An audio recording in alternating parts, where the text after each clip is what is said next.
کسی نے کہا کہ حضرت وہ بینک میں ایک سب جاب کرتے ہیں, ان کی آمدن اگرچہ سودی ہے لیکن وہ ہدیہ آپ کو دیں گے تو قبول کر لیں کیونکہ تاکہ ان کا دل نہ ٹوٹے. حضرت نے فرمایا میں کسی کے دل کو جوڑنے کے لیے اللہ کا دل نہیں توڑ سکتا. جو چیز حرام ہے وہ سب کے لیے حرام ہے. لوگ کیا کرتے ہیں, بینک کا جاب ہے, وہ کچھ کھلا رہا ہے تو یار مسلمان ہے اس کا دل نہ ٹوٹے. تو شریعت میں دل جوڑنے کی بھی کچھ حدود ہیں, ان حدود سے آگے نکلنے کی آپ کو اجازت نہیں ہے. بینک والے سے, سودی بینک میں جو جاب کر رہا ہے, اگر اس کا ہدیہ لینا ہے تو اس کو پہلے بتا دیں کہ میں لے تو رہا ہوں مگر میں اتنے پیسے صدقہ کروں گا, اس ہدیے کے پیسے کیا کروں گا, صدقہ کروں گا. تو لوگ کہتے ہیں یار یہ کیسے کہیں ہم اس کو. یہ مسئلہ خوب سمجھ لیں, کوئی بھی حرام کماتا ہو تو وہ اگر کوئی چیز آپ کو دے گا تو ایک صورت میں جائز ہے کہ آپ اتنی قیمت صدقہ کرنے کا ارادہ کر لیں, پھر وہ آپ کے لیے کیا ہو جائے گی, حلال. اس کی قیمت صدقہ کرنے کا تو حلال تو ہو جائے گی, لیکن اس کو بتانا اس لیے ضروری ہے کہ اس کو یہ پتہ لگے کہ میں کیا کر رہا ہوں, ناجائز کما رہا ہوں. کیونکہ اگر آپ اس کو بتائیں گے نہیں تو وہ کہے گا یہ دیندار لوگ ویسے تو سود کو حرام حرام کہتے ہیں مگر جب ان کو کچھ کھلاؤ تو بڑے آرام سے کھا بھی لیتے ہیں. یہ تو یہ کون سا حرام ہوا بھائی, جب کچھ کھلاؤ تو بڑے آرام سے کھا بھی لیتے ہیں. مسئلے سے مسئلہ نکلتا ہے. بعض لوگ یہاں یہ بھی اعتراض کرتے ہیں کہ مسجدوں میں جتنے لوگ چندہ دیتے ہیں تو مسجد والوں کو تو نہیں پتا ہوتا کہ یہ سود کا ہے یا نہیں, جب حرام لینے کی باری ہے تو سارے لے رہے ہوتے ہیں. بات آ رہی ہے سمجھ میں؟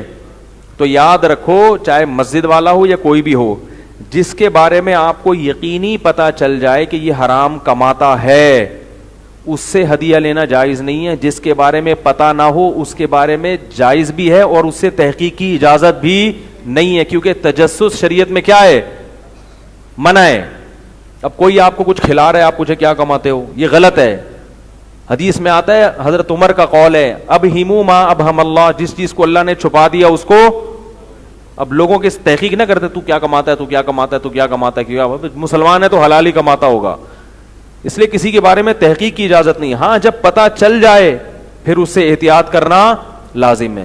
اور یہ بھی جب لازم ہے جب حرام کے علاوہ حلال نہ کماتا ہو. اگر حرام بھی کما رہا ہے حلال بھی کما رہا ہے تو پھر ایسی صورت میں آپ یہی سمجھیں گے ہمیں حلال سے دے رہا ہے. بات آ رہی ہے سمجھ میں؟ بھائی لوگ میرے سے مسئلے پوچھتے ہیں کہ ایک بھائی گھر میں ہمارے دعوت ہے, لوگ پوچھتے ہیں کہ ایک بھائی کی آمدن سود کی ہے اور دوسرا حلال کماتا ہے, اب ہمیں نہیں پتا دعوت کس پیسوں سے کر رہے ہیں.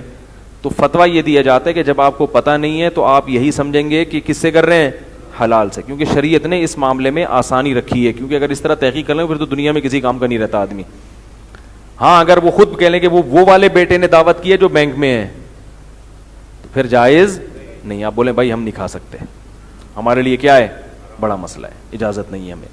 ہاں وہ جو بینک میں بیٹا ہے وہ بینک میں بھی کما رہا ہے اور اس کے علاوہ بھی ارننگ ہے اس کی, پھر بھی جائز ہے. پھر یہ فرض کر لیا جائے گا کہ ہو سکتا ہے جیسے پولیس والے ہیں نا بھائی, پولیس والوں کی اپنی تنخواہ بھی ملتی ہے اور حلال آمدن بھی ان کے نظر میں جو جس کو وہ نیٹ حلال کہتے ہیں وہ بھی بہت ہوتی ہے. اصل تو وہ آمدن ان کی وہ ہوتی ہے اس کو وہ حق حلال کی کمائی سمجھتے ہیں, تو وہ والی بھی ہوتی ہے. لیکن ہمیں نہیں پتا کہ اگر وہ ہمارے اکرام کر رہا ہے تو کس پیسے سے کر رہا ہے, تو پھر شریعت میں جائز ہے. سمجھ رہے ہو؟ عبداللہ بن مسعود رضی اللہ تعالیٰ عنہ بعض صحابہ سے منقول ہے کہ ہم اس کو حلال کی طرف پھیریں گے. البتہ اگر حرام بہت غالب ہے, اس میں بہت تھوڑا حلال ہے, تو پھر غالب یہی ہے کہ حرام سے کھلا رہا ہوگا. جب تک پتہ نہیں ہے کہ کتنا حلال کتنا حرام تو ہم حلال ہی سمجھیں گے. اس کے لیے تو وہ حلال نہیں ہے, دوسرے کے لیے کیا ہو جائے گا, کیونکہ دوسرے کو شریعت نے تنگی سے بچایا.